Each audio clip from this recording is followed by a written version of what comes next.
Hello दोस्तों, क्या किसी कंपनी में हद से ज़्यादा काम करना, किसी ऑफिस का टॉक्सिक वर्क कल्चर किसी की जान ले सकता है? सुनने में ये बात थोड़ी अजीब लग सकती है, मगर ऐसी ही एक घटना सच में सामने आई है, जहां 26 साल की एक लड़की जिसका नाम एना सेबेस्टियन था, उसकी हद से ज़्यादा वर्क प्रेशर की वजह से जान चली गई। और ये इस तरह का बस एक केस नहीं है। इंडिया में लाखों कॉरपोरेट वर्कर्स अपने ऑफिस में इसी तरह का स्ट्रेस और ट्रॉमा झेल रहे हैं। मैकेंजी हेल्थ इंस्टीट्यूट ने 2022 में एक सर्वे किया था, जिसमें उन्होंने 15,000 अलग अलग एम्प्लॉयज़ से और 1,000 अलग अलग HR मैनेजर से बात की गई, जिसमें पाया गया कि हमारे देश में 40% से भी ज़्यादा एम्प्लॉयज़ में burnout, distress, anxiety and depression जैसे चीज़ों के लक्षण दिखाई दे रहे हैं। और इसका सबसे बड़ा रीज़न एक टॉक्सिक वर्क कल्चर था। इसका नतीजा ये निकल कर आया कि आज हमारे देश में अपनी नौकरी को छोड़ने की चाह रखने वालों की संख्या बाकी देशों की तुलना में सबसे ज़्यादा है। लेकिन फिर ये लोग अपनी नौकरियों को कभी छोड़ क्यों नहीं पाते?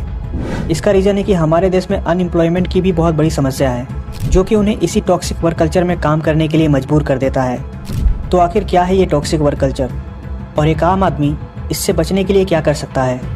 आज की इस वीडियो में हम इसी विषय में बात करने वाले हैं। टॉक्सिक वर्क कल्चर को समझने के लिए पहले हमें एना सेबेस्टियन के केस को समझना होगा। 20 जुलाई की शाम एना सेबेस्टियन अपने ऑफिस से लौटने के बाद अपने कमरे के सीढ़ियों के पास अचानक से बेहोश हो जाती है। उसकी इस हालत को देखकर उसके पेरेंट्स उसे अस्पताल ले गए, जहां उसे डेड डिक्लेयर कर दिया गया और इसका रीज़न कार्डियक अरेस्ट बताया गया। एना सेबेस्टियन के पेरेंट्स के अकॉर्डिंग उसे पहले इस तरह की किसी प्रकार की बीमारी के कोई लक्षण नहीं थे। एना काफ़ी दिनों से अपने काम की वजह से बहुत परेशान रहती थी और नौकरी ज्वाइन करने के बाद वो काफ़ी स्ट्रेस में भी रहने लगी थी, जबकि उसे उस जॉब में सिर्फ 4 महीने ही हुए थे। एना की तरह ही कई और एम्प्लॉयज़ भी इसी तरह रोज़ अपने वर्क प्लेस में स्ट्रेस, एंग्जाइटी और डिप्रेशन झेल रहे हैं। ऐसी कई कंपनियां हैं जहां वर्कर्स से 16-16 घंटे तक ओवर टाइम करवाया जाता है, जिसके उन्हें पूरे पैसे भी नहीं मिलते। और अगर एक दिन की छुट्टी भी उन्हें लेनी होती है तो उसके लिए भी उन्हें काफ़ी पापड़ बेलने पड़ते हैं। एक नॉर्मल इंसान को एक हेल्दी लाइफ जीने के लिए कम से कम 7 से 9 घंटे की नींद चाहिए होती है, मगर एक कॉर्पोरेट एम्प्लॉय को मुश्किल से 6 घंटे की नींद भी नसीब नहीं हो पाती है। इन्फोसिस के को फाउंडर नारायण मूर्ति ने अपने पॉडकास्ट में कहा था कि इंडिया की प्रोडक्टिविटी इस दुनिया में सबसे लोएस्ट में से एक है। India's work productivity is one of the lowest in the world. इनके अकॉर्डिंग इंडिया के यूथ जनरेशन को हफ्ते में 70 घंटे काम करने चाहिए। उनके इस बयान के बाद उन्हें काफ़ी ज़्यादा ट्रोल किया जाने लगा, क्योंकि हफ्ते में 70 घंटे काम करने का मतलब है अगर आप हफ्ते की एक दिन की छुट्टी को छोड़ दें तब भी आपको हफ्ते के 6 दिन 14 घंटे काम करने पड़ेंगे। और अगर कोई आदमी एक दिन में 14 घंटे काम करेगा और 8 घंटे की नींद को भी इसमें जोड़ ले तो लाइफ के बाकी ज़रूरी काम करने के उनके पास सिर्फ 2 घंटे बचेंगे। और ये सुनने में काफ़ी अनप्रैक्टिकल चीज़ लगती है और इस वजह से उन्हें सोशल मीडिया में ट्रोल किया जाने लगा। नारायण मूर्ति की इस बात को दूसरे कॉरपोरेट्स ने भी सपोर्ट किया। ओला के CEO भावेश अग्रवाल ये कहते हैं कि वो एक दिन में 20 घंटे काम करते हैं और वो भी पूरे हफ्ते। I work 20 hours a day, 7 days a week.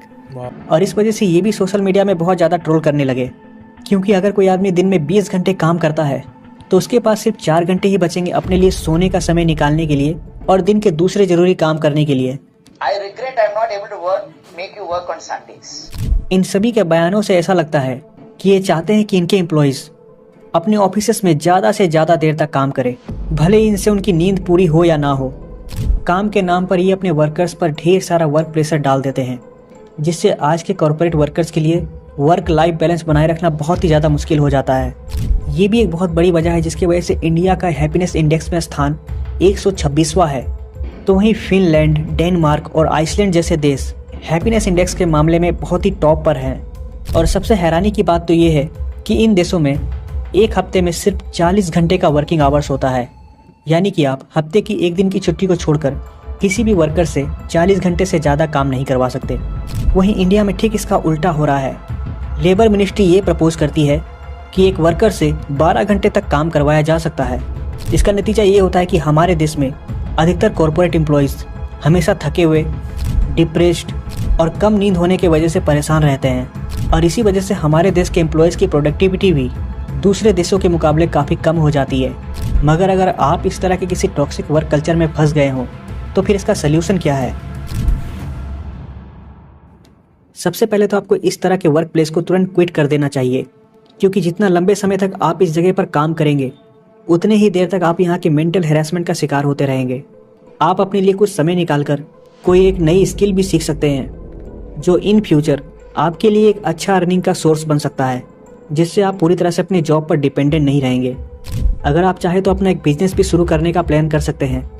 Online में कई ऐसी फ्रीलांसिंग के वेबसाइट भी मौजूद है जहां से आप अपनी कोई स्किल्स या सर्विसेज देकर अच्छे पैसे भी कमा सकते हैं। अक्सर एम्प्लॉयज़ इस तरह के मेंटल प्रेशर को झेलते रहते हैं, लेकिन ये चीज़ ज़रूरी है कि वो अपने दूसरे कोवर्कर्स के साथ अपनी इन प्रॉब्लम्स को शेयर करें ताकि इस चीज़ का कोई सल्यूशन निकाला जाए।